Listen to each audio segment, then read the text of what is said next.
Assalamualaikum warahmatullahi wabarakatuh. Hamdan wa syukran lillah, nahmaduhu wa nasta'inuhu wa nastaghfiruh wa na'udzu billahi min syururi anfusina wa min sayyiati a'malina. May yahdihillahu fala mudilla lahu wa may yudlilhu fala hadiyalah. Wassalatu wassalamu ala Rasulillah wa ala alihi wa sahbihi wa man walah. Rabbi shrah li sadri wa yassir li amri wa hlul 'uqdatam min lisani yafqahu qawli, amma ba'du.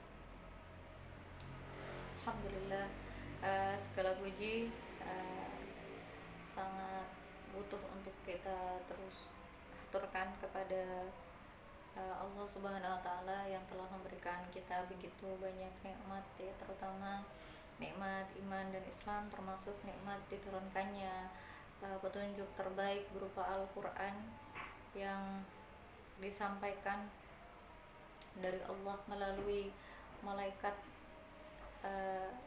penghulu, para malaikat Jibril alaihissalam. Dan ketika ia turun untuk manusia yang diutus, yaitu Rasul, maka Al-Quran menjadikannya Rasul terbaik, bahkan menjadikannya afdalul makhlukat, sebaik-baik makhluk. Jadi begitu besar nikmat Allah ketika hari ini, insyaallah sebagaimana di leaflet, kita kembali akan mengkaji petunjuk terbaik ini, ya, yaitu Al-Quran.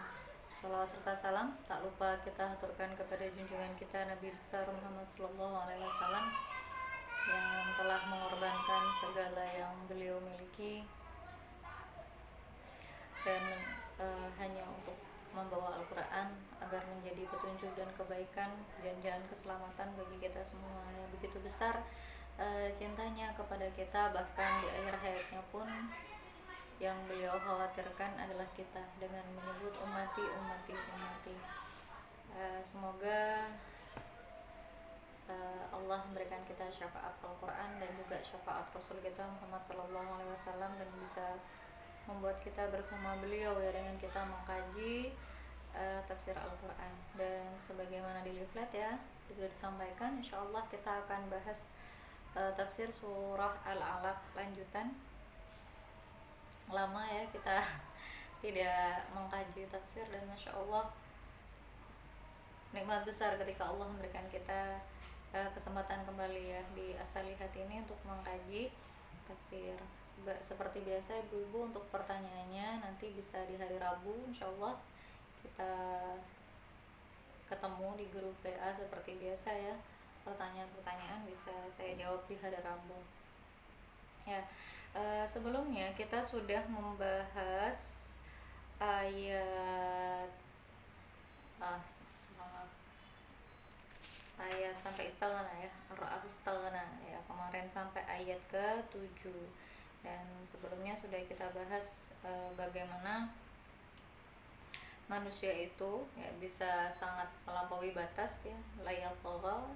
Dan melampaui batas maksudnya batas-batas hududullah, ya, yang disebut itu syariah, ya, togha, sebagaimana Fir'aun, ya, menjadi togha. Dan kemudian apa penyebabnya? Kemarin sudah kita bahas di ayat ke-7. Penyebab manusia itu melampaui batas disebabkan merasa serba cukup, ya, serba cukup, akalnya cukup, semuanya cukup, seakan-akan tidak membutuhkan dan merasa tidak butuh Allah, gitu, ya, tidak butuh petunjuk dari Allah dan lainnya. Jadi istaghna, sebagaimana Fir'aun, ya, yang disebut tagha dalam Al-Quran di surat An-Nazi'at, itu memang benar-benar merasa cukup, bahkan merasa sebagai Tuhan, gitu, ya, bahkan menyebut dirinya Tuhan yang a'la, ya, yang maha tinggi. Nah, ini memang ketika kita tidak merasa lemah dan membutuhkan Allah, dan kemudian meyakini bahwa Allah lah satu-satunya zat yang maha hebat, ya, maha menciptakan dan maha segalanya, itu akan mampu membawa kita kepada manusia, ya, kepada sifat melampaui batas, yaitu batas-batas syariat. Nah, kemudian di sini setelah hari ini kita insyaallah akan bahas ayat 8, ya. A'udzubillahi minasyaitonirrajim.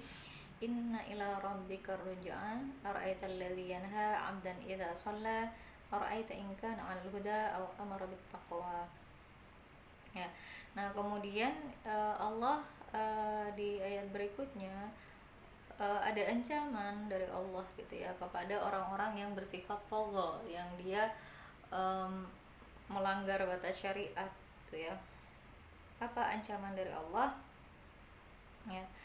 Eh, Ancaman dari Allah adalah Allah menyebutkan sesungguhnya ila rabbika, kepada Tuhanmu ar-ruj'a, kamu akan dikembalikan ya. Ini termasuk ancaman yang keras karena Allah bahkan menyebut Allah sendiri gitu ya, didahulukan daripada ar-ruj'a.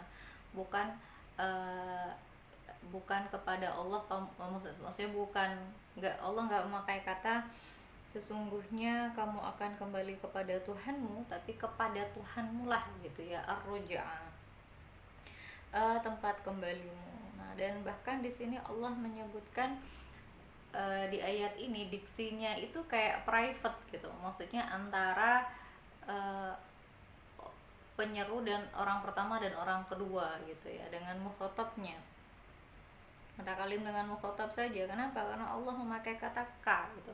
Inna, sesungguhnya, ila, kepada Rabbika, Tuhanmu. Nah, ketika kata-katanya itu Tuhanmu ya, Rabbika, nah itu biasanya Allah pakai untuk Rasul ya. Mukhatabnya itu orang yang diseru itu biasanya Rasul. Kenapa? Karena bentuk cinta Allah kepada Rasul, jadi sampai kayak private. Nah, kalau kita di uh, private sama orang yang luar biasa gitu ya, menurut kita itu kan beda dengan disebutkan di depan umum secara umum.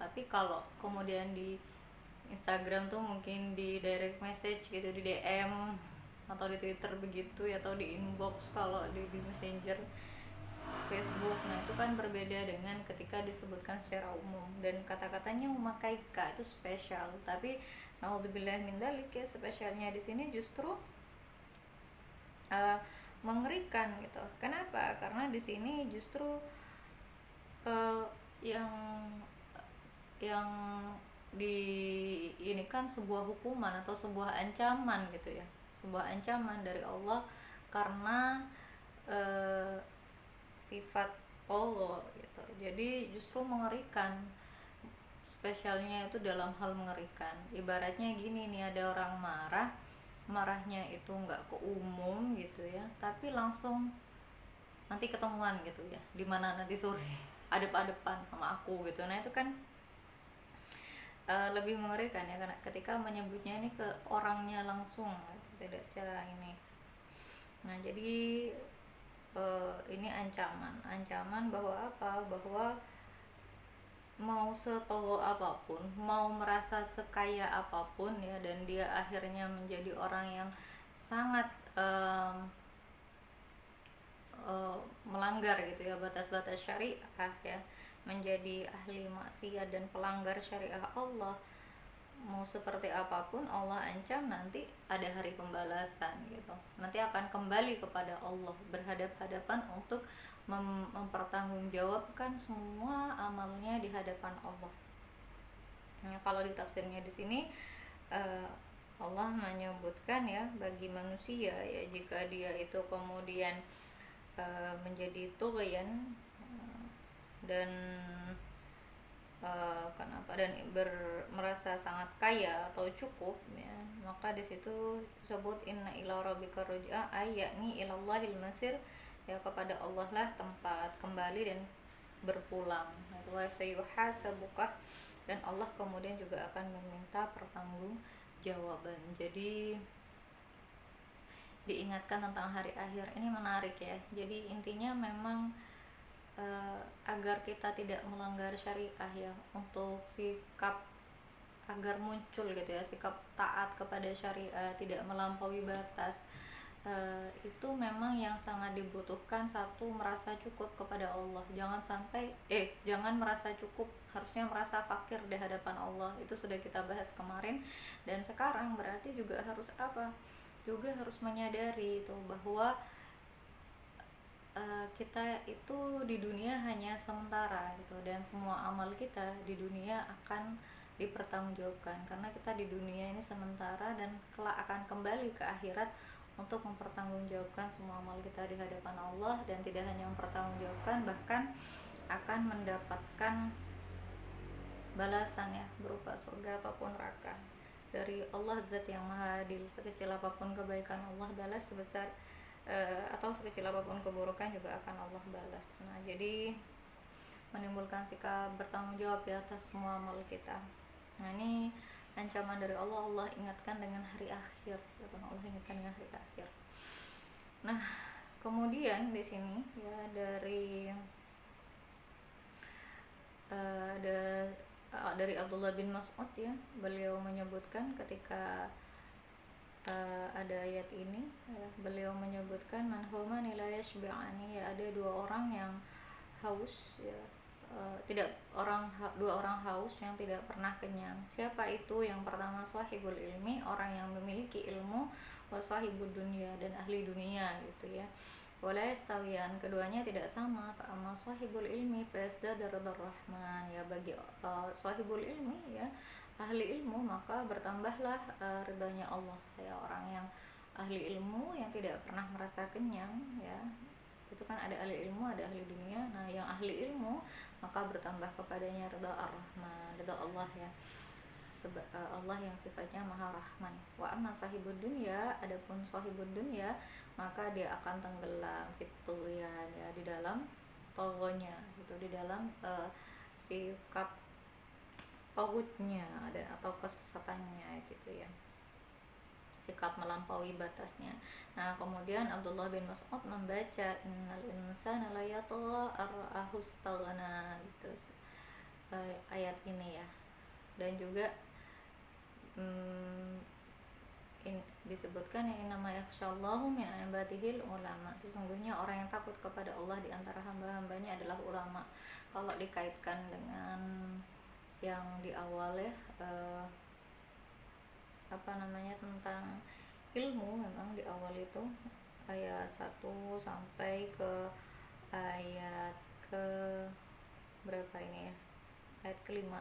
Nah, di situ kan memang tentang ilmu kemarin yang sudah kita bahas di pertemuan entah keberapa, tapi di sesi pertama ya, kalau di YouTube di part 1.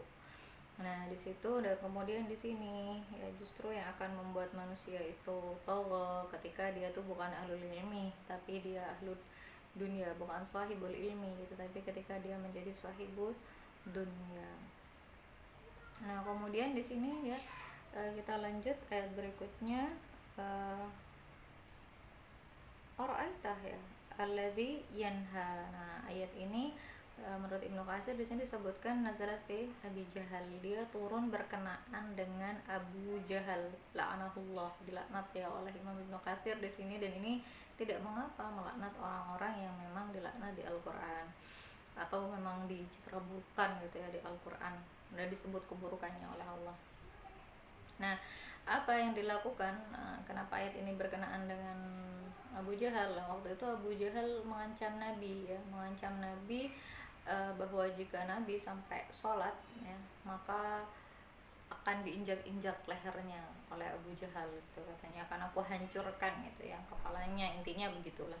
Nah, kemudian dia bersumpah seperti itu ya untuk mengancam Rasul. Nah, akhirnya turunlah ayat ini ya. Luar biasanya Allah mencintai Nabi kita ya.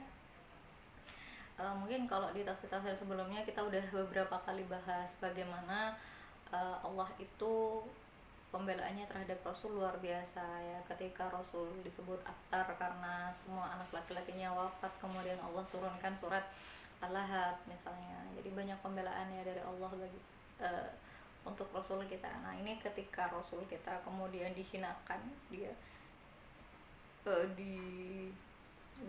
diancam ya, dilarang untuk sholat dan diancam. Nah, maka di situ Allah turunkan Al-Lahab di ayat ini ya. Jadi ara'aita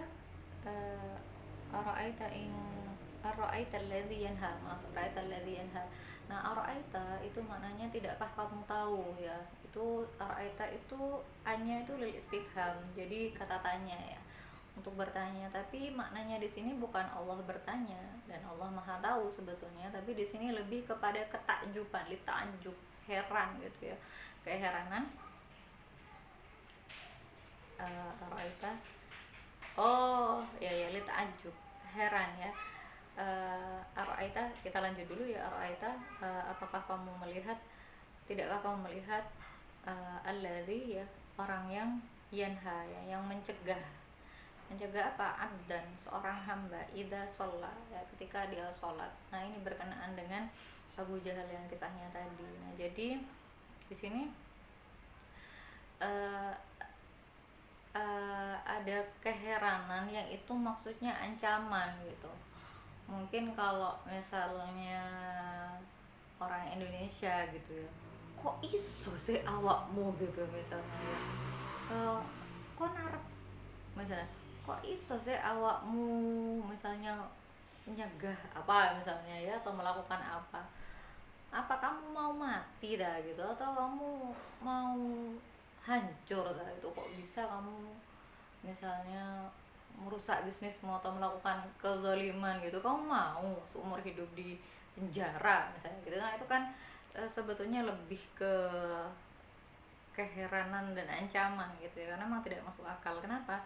Karena di sini yang dilakukan Abu Jahal adalah yanha abdan idza shalla gitu ya, melarang orang untuk sholat. Padahal sholat itu luar biasa ya kebaikannya dalam Islam. Dan di sini ada Allah memilih kata abdan gitu ya, seorang hamba. Siapa seorang hamba di sini ya? Abdan ini kembali kepada Nabi ya, jadi mencegah Nabi untuk sholat. Dan kata abdan ini apa ya, istilah amdun ya, atau hamba, itu beberapa kali memang Allah pakai ya di beberapa surat di Al-Quran untuk Rasul kita Muhammad SAW ya. Ya, yang itu menunjukkan kepada Rasul kata amdun. Dan di sini apa ya, amdun itu sebetulnya sebuah pujian ya, karena abdun itu sikap penghambaan yang besar ya terhadap Allah. Semakin manusia itu menghamba kepada Allah, maka semakin mulia dia di sisi Allah. Itu abdun ya. Nah, kemudian di sini disebutkan ya oleh Ibnu Katsir, fa'adahullahu ta'ala billati hiya ahsanu awalan gitu ya. Jadi Allah itu pada awalnya, pada mulanya itu masih menegur Abu Jahal itu dengan cara yang baik gitu ya, menegurnya dengan cara yang baik. Masih araital ladzi yanha 'abdan idza shalla gitu ya. Apakah kamu melihat orang yang mencegah seorang hamba ya untuk sholat. Nah, jadi masih dengan cara yang baik Allah itu ya. Nah, kemudian di sini masih ini abdun ya. Jadi kalau kita melihat di ayat lain ya, di Ad-Dzariyat 56 disebutkan A'udzubillahi minasyaitonirrajim wa ma khalaqtul jinna wal insa illa liya'budun. Ya, tidaklah aku ciptakan jin dan manusia kecuali untuk menyembah kepadaku. Nah, ya'budun itu kan maknanya menyembah, menghamba, mengabdikan gitu ya. Jadi ketika satu akar kata ini dengan abdun, jadi memang manusia itu diciptakan visinya itu untuk menjadi abdun bagi Allah ya, menjadi hamba bagi Allah semata. Makanya dia nggak akan pernah merasa istaghna kepada Allah, dia nggak akan pernah merasa cukup ya terhadap Allah, dan justru dia akan merasa hamba ya, hamba bagi Allah dan fakir di hadapan Allah gitu. Dan makanya dia menjadikan seluruh hidupnya seorang hamba itu ya untuk tuannya gitu. Apapun yang dia lakukan, waktu yang dia habiskan, usia yang dia habiskan, semua aktivitasnya ya hanya diabdikan untuk Allah. Itu namanya Abdullah. Jadi benar-benar hanya menjadi budaknya Allah ya, bukan. Dan ini sangat tinggi dan sangat mulia. Kenapa? Karena ini berarti tidak mau menjadi budak harta, tidak mau menjadi budak manusia, makhluk ya, budak cinta apalagi ya kayak anak-anak zaman sekarang, atau dia menjadi budak ketenaran ya, budak diperbudak hawa nafsunya gitu, tidak, tapi dia hanya semata-mata meletakkan posisinya itu menghamba itu hanya kepada Allah. Dia kaya di hadapan manusia, dia tidak membutuhkan manusia gitu ya, tapi dia tidak bergantung maksudnya kepada manusia, tapi dia benar-benar hanya menjadikan dirinya itu Abdullah, maka dia akan taat dan berserah diri semuanya kepada Allah. Nah, ini begitu pula Rasul kita ya, abdun, di sini disebut abdan idza shalla ya, seorang hamba ketika dia sholat. Dan ini mengherankan sekali itu, kenapa orang yang sholat menyembah Tuhannya itu harus di yanha gitu ya, harus dinaha, di apa istilahnya, harus dicegah gitu. Ini benar-benar hal yang tidak masuk akal, karena justru sholat ya itu sebuah kebaikan dan ibadah yang besar nilainya di sisi Allah. Dia hanya sholat gitu ya, beribadah kepada Tuhannya. Nah, kemudian di sini lanjut lagi Allah melanjutkan ke ancaman ya, dengan kalimat yang tadi lagi, takjub ya dan heran. Ara'aita, tidakkah kamu melihat, apakah kamu melihat ya, ingkana ya, jika kana ya ada, abdan tadi ya, abdun tadi itu alal huda, dia ada di atas petunjuk. Petunjuk di sini maknanya kebenaran, yakni di sini kalau menurut Imam Ibnu Katsir, fama dhannuka in kana hadzal ladzi tanhahu ala thariqil mustaqim fi fi'lihi gitu. Bagaimana pendapatmu jika orang yang kamu cegah ini dia justru ada di atas jalan yang lurus ya dalam perbuatannya. Nah, jadi justru di sini gimana kok bisa gitu ya mencegah orang yang sholat itu gitu, apa kamu nggak lihat, bisa jadi gitu ya, orang yang sholat ini hamba ini ya justru dialah yang berada di atas kebenaran gitu, dan kamu di atas jalan kesesatan kan, berarti maknanya ya. Nah, jadi ini masih Allah tegur dengan cukup halus juga ya sebenarnya. Nah, kemudian kita lanjut dulu ya, au amara bit taqwa. Au di sini maknanya makna dan sebenarnya ya, dan dia juga gitu ya, bagaimana pendapatmu kalau dia juga amara bit taqwa, tuh dia memerintahkan ya kepada takwa. Nah, jadi di sini sebetulnya Allah itu mengancam gitu ya, kok bisa gitu ya, kok bisa Arab disiksa gitu ya, kok bisa orang yang ada di atas jalan kebenaran, orang sholat gitu ya, dan kemudian gimana kalau dia itu ternyata yang ada di atas jalan petunjuk, dia yang mendapat petunjuk dan ada di atas jalan kebenaran, dan dia juga kerjaannya cuma menyuruh kepada takwa tuh, kenapa harus dicegah gitu ya. Padahal kalau kita lihat kenapa ini sampai menjadi takjub dan mengherankan, karena memang ketakwaan itu endingnya kebaikan gitu. Gak ada ceritanya orang takwa gak selamat di dunia, gak ada ceritanya orang takwa itu mendapatkan banyak problem, gak ada. Justru kalau kita lihat di At-Tolak ya, di At-Tolak itu semuanya ya ketika bertakwa itu endingnya baik. Misalnya ya ada 4 gitu di At-Tolak, wa yattaqillaha yaj'al lahu makhraja ya, orang bertakwa tuh pasti diberi jalan keluar. Karena makna takwa itu kan imtisalul ma'murat wajtinabul manhiyat, yang melakukan semua perintah Allah dan menjauhi semua larangan-larangan Allah. Nah, ketika orang itu sudah melakukan perintah-perintah Allah, nah perintah-perintah Allah, larangan-larangan Allah itu sebetulnya sudah petunjuk terbaik gitu bagi kita menjalani kehidupan di dunia. Maka ketika yattaqillah, orang tuh pasti akan mampu keluar dari problem gitu ya, karena apa yang Allah perintahkan dan apa yang Allah larang itu sebetulnya menjadi solusi bagi problem gitu. Maka mengherankan gitu ketika ada orang yang melarang orang lain mengajak pada jalan keluar gitu, kepada solusi dari semua problem hidup gitu. Harusnya kan matakilah ja'alahu makhraja, diberi jalan keluar, wa yarzuqhu min haitsu la yahtasib, bahkan mendatangkan rezeki yang tidak diduga-duga gitu ya, tidak disangka-sangka. Disebut juga wa may yattaqillaha yaj'al lahu min amrihi yusra. Barang siapa yang bertakwa kepada Allah ya, maka urusannya semua akan dimudahkan oleh Allah. Kemudian yukaffir anhu sayyi'atih ya. Kemudian oleh Allah akan dihapus keburukannya gitu. Bahkan kalau di ayat lain kan ada banyak gitu ya. Innalil muttaqina gimana, dan bagi orang yang bertakwa gitu itu ada jannatul naim gitu. Allah berikan surga. Nah, jadi ngapain gitu ya kemudian mencegah orang yang mengajak kepada ketakwaan, mengajak kepada taat ke seluruh perintah-perintah Allah, dan mengajak untuk menjauhi semua larangan-larangan Allah yang endingnya pasti keselamatan di dunia dan akhirat gitu. Yang endingnya ketika takwa itu pasti akan menjadikan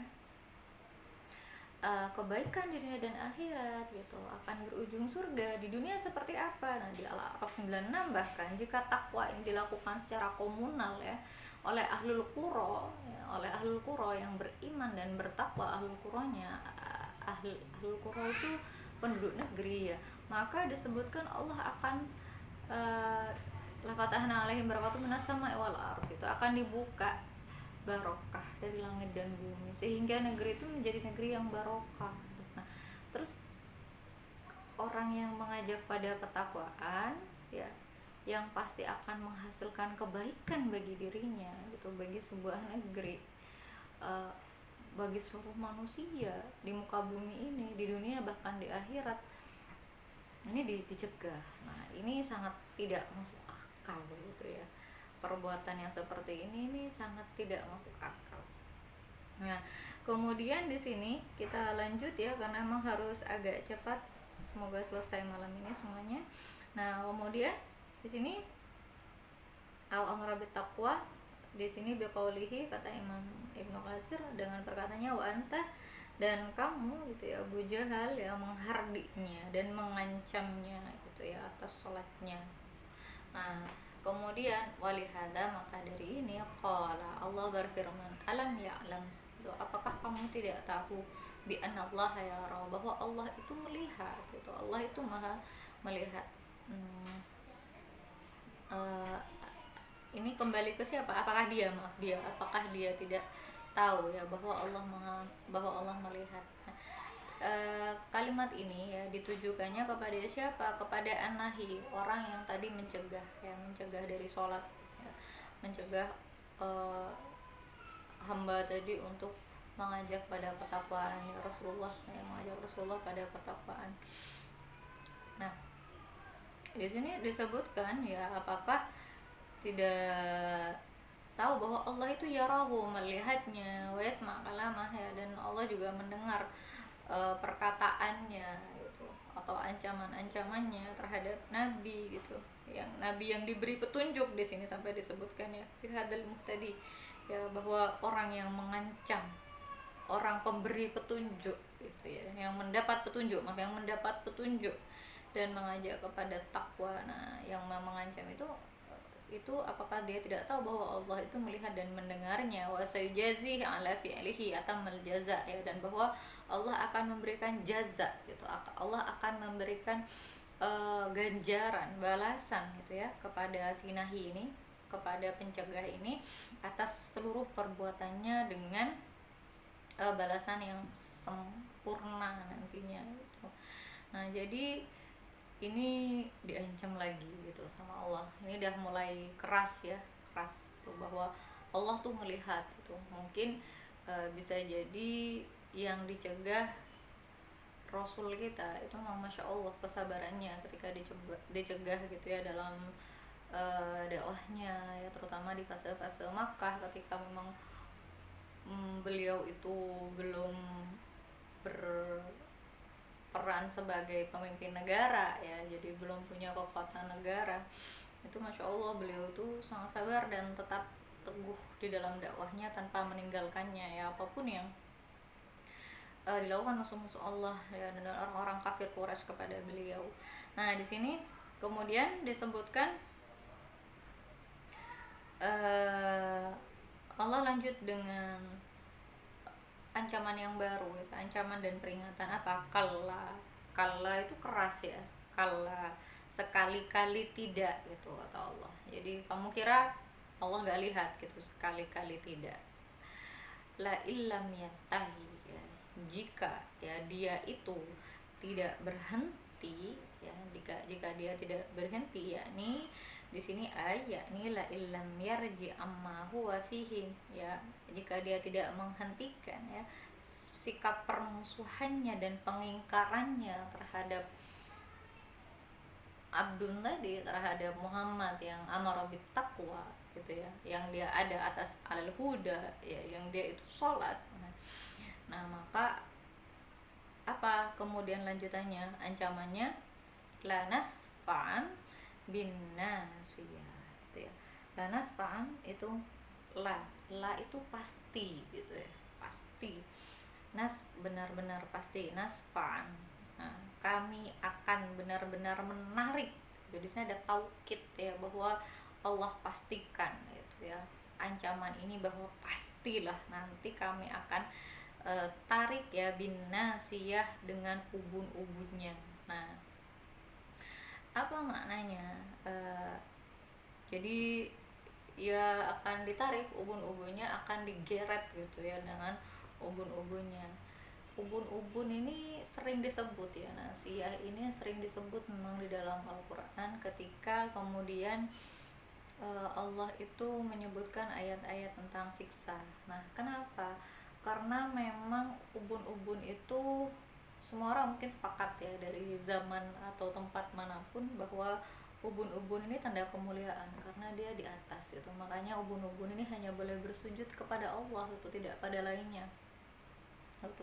Jadi ketika digeret, diseret, kemudian ditarik dari ubun-ubunnya ya, itu efek psikologisnya luar biasa gitu. Bukan cuma sakitnya, tapi memang benar-benar perendahan gitu bagi orang-orang yang sombong, stagna di dunia, dan kemudian dia mencegah orang-orang untuk mengajak kepada takwa, apalagi ini Rasulnya Allah gitu ya. Maka ketika kemudian ditarik ubun-ubunnya, nah ini bentuk penghinaan juga gitu, siksa sekaligus menghinakan orang yang disiksa ya. Kemudian nasiyatin kadzibatin khati'ah, nasiyatin ya, ubun-ubun ubun-ubun ya, kadzibatin si pendusta tadi. Kenapa kemudian disebut kadzibatin, disebut pendusta? Karena ini berkisah tentang Abu Jahal ya. Bisa kita lihat di sirah orang waktu kita terbatas ya. Abu Jahal ya, ini sebetulnya nama aslinya Amr bin Hisham, dan dia ini disebut Abul Hakam oleh kaumnya karena dia itu jadi tempat rujukan ya, meminta nasihat itu, meminta solusi, karena memang bijak gitu. Abul Hakam, bapak bijak, pinter, memang analisisnya pinter, dia menganalisis Rasul di Darun Nadwah kalau kita lihat sirahnya itu ya. Nah tapi bahkan Rasul pernah ya berdoa kepada Allah agar Allah memuliakan Islam dengan salah satu orang, satunya Umar bin Khattab, yang satunya Umar bin Hisham. Nah tapi bisa kita lihat bagaimana ternyata ya ilmu kebijakan yang dimiliki oleh Abu Jahal, nah, Rasul yang menyebutnya Abu Jahal ya, bapak kebodohan gitu. Kenapa? Karena memang bodoh sekali gitu, dan juga memang pendusta sekali ya. Ketika seseorang itu punya ilmu, tahu ya, maksudnya sesuatu itu baik, tapi dia nggak mau ngambil gitu, hanya karena kesombongan dan kedengkiannya dia nggak mau mengambilnya, padahal dia tahu itu baik gitu, itu bisa membawa pada kebaikan, bukan hanya dia, ke semuanya gitu, bukan hanya di dunia, bahkan di akhirat gitu. Jadi sebetulnya Abu Jahal itu tahu betul gitu kebenaran Islam, tapi dia mendustakannya. Ibaratnya itu ada orang ya, tahu kadar emas, tahu yang di depannya itu emas, kadarnya besar, itu sangat mulia misalnya ya, dan bermanfaat, tapi dia nggak mau mengakui itu emas, bahkan dibuang gitu. Nah ini kalibah gitu ya. Jadi emang ubun-ubun si pendusta, dan disebut lagi sifat buruknya. Masya Allah. Jadi Allah tuh nggak cuma menyebut akan kami tarik ubun-ubunnya, tapi Allah tambahi ubun-ubun siapa, ubun-ubun yang mana gitu ya, ubun-ubun si pendusta dan khotiah, orang yang salah atau durhaka ya. Di sini disebutkan khotiah, durhaka. Jadi di sini maksudnya nasiyatu Abi Jahal ya, kalau menurut Imam Mu'asir ubun-ubunnya Abu Jahal yang dia kadibah fi maqaliha, dalam perkataan dia berdekadib ya, dia dusta, khati'ah fi fa'aliha ya, dan dia khoto ya, dia itu bersalah gitu ya di dalam perbuatannya. Nah kemudian faliyad'una, dia kata Allah faliyad'u, maka biarkanlah dia, maka biarkanlah dia nadiyahu ya. Nadi itu apa? Nadi itu artinya pemanggil ya, biarlah dia memanggilhu, kembali ke siapa di sini menurut Ibnu Katsir ai qaumuhu ashiratuhu, hu-nya kembali kepada kaumnya gitu ya, kaumnya dan juga ya orang-orang yang bergaul dengan dia gitu. Jadi biarlah dia memanggil. Nah nanti di akhirat justru ditantang sama Allah, panggil gitu ya. Kalau kita berantem kan gitu, panggil lo siapa gitu ya, ininya bosnya atau geng mana, anak mana gitu, panggil kaummu. Nah apa yang maksudnya di sini agar si Abu Jahal ini memanggil kaumnya itu agar menolong dia gitu, agar menolong. Tapi kata Allah sanad'u zabaniyah, maka kami akan memanggil zabaniyah. Siapa itu zabaniyah? Zabaniyah itu malaikat azab ya, yang memang kalau kita mungkin kenal malaikat di neraka itu Malik ya, itu baru penjaganya gitu. Kalau tukang azabnya ini banyak, ada beberapa ayat ya yang menyebutkan zabaniyah ya. Nah itu justru ada malaikat sanad'u zabaniyah, kami akan mengambil zabaniyah ya. Jadi hatta ya'lam man yaghlib ya, sampai diketahui siapa yang menang, apakah itu ahzabuna atau hizbu, apakah itu kelompok kami gitu ya, maksudnya Zabaniyah ataukah kaumnya Abu Lahab. Ini benar-benar oleh Allah itu di apa ya, di private gitu ya, dan benar-benar diancam dengan ancaman yang keras luar biasa.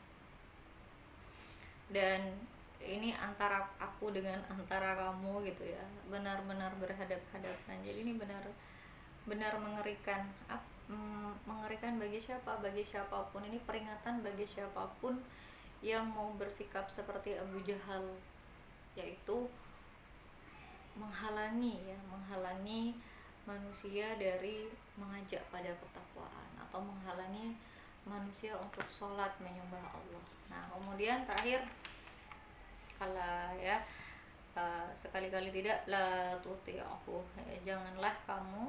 Di sini kembalinya ke siapa? Kalau ini la tuti itu la nahi ya, larangan gitu, langsung berarti kepada orang keduanya, kepada mukhatabnya yang diajak bicara gitu.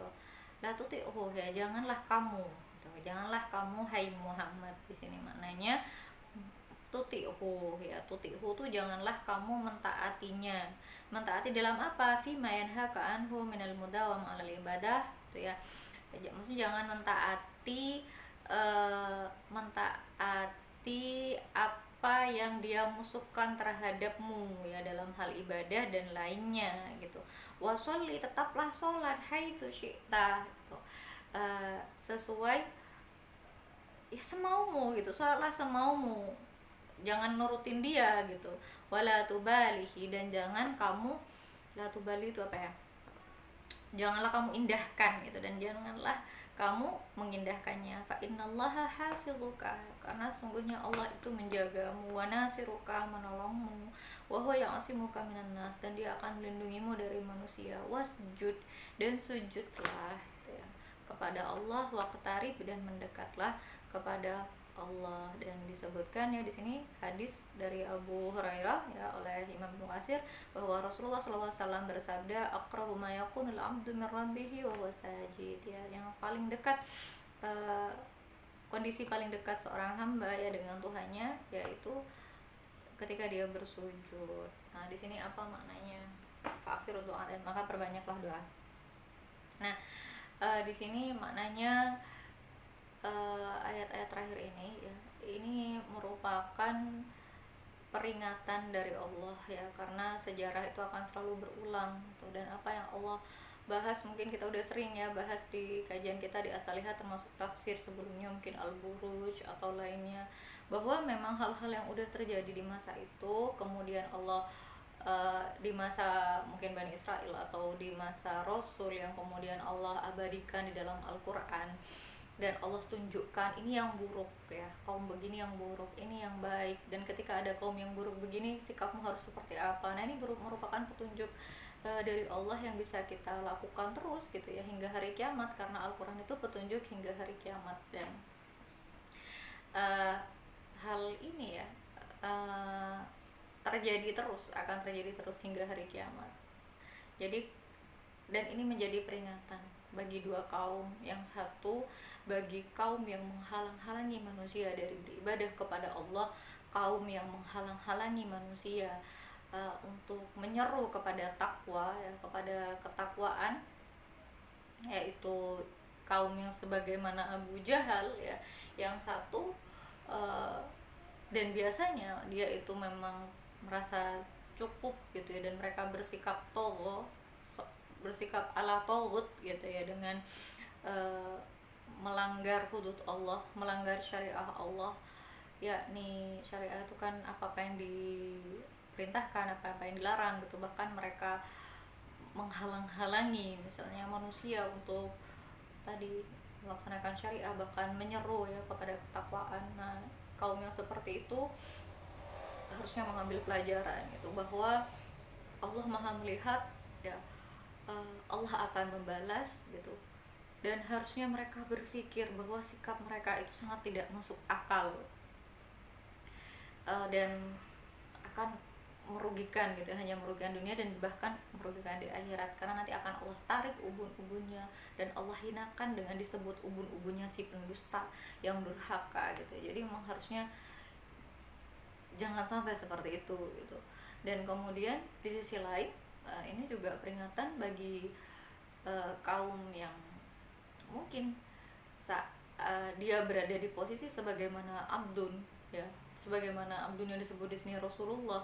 Dia sholat ya, dia terus beribadah dengan istiqomah kepada Allah, kemudian dia ada di jalan kebenaran, Allah memberi dia petunjuk, dan kemudian dia amar bit taqwa, mengajak orang kepada ketakwaan, tapi kemudian dia dihalang-halangi apa? Peringatan Allah kepada dia ya.